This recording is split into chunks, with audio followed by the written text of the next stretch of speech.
অজিত আমাদের এখানটায় নিয়ে এলেন। এই গাড়ুপ্রাণী গ্রামটার মধ্যে মাত্র 5টা বাড়ি রয়েছে, আর দেখে বোঝাই যাচ্ছে গ্রামের সমস্ত মানুষ কৃষি কাজের ওপরই নির্ভরশীল। এখানে ধান চাষ করেছেন এনারা, আর গরু আছে মনে হচ্ছে প্রত্যেক বাড়িতে। আর দূর থেকে আমি একটা ময়ূর দেখতে পাচ্ছি, জানি না কাছে গেলে থাকবে না উড়ে যাবে। তো একটু গ্রামের দিকে যাই। গ্রামের দিকে আমরা যাবো তো? আচ্ছা,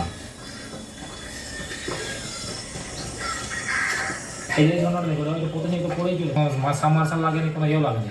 তাই ওইখানে ঝর্ণা আছে না, ওই ঝর্ণা থেকে এখানে একটা সোলার আছে, সোলার আছে বলে দেখলো যে ওইখান থেকে সেটিং করে দিলে তো কোনো সোলারের দরকারই নেই। আচ্ছা, পরে দিয়ে সেটিং করতে নাকি এরকম জল পড়ছে। আচ্ছা, আর জলটা খাই দেখুন ভালো, হাত পুরো ঠান্ডা। জল খাওয়া যাবে তাই তো? হ্যাঁ, সেই উপর থেকে পাইপটা সেটিং করা আছে, উপর থেকে জল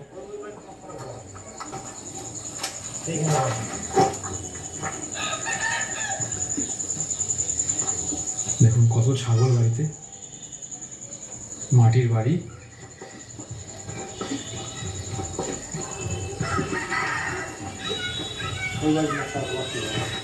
হ্যাঁ, আমি মাত্র 5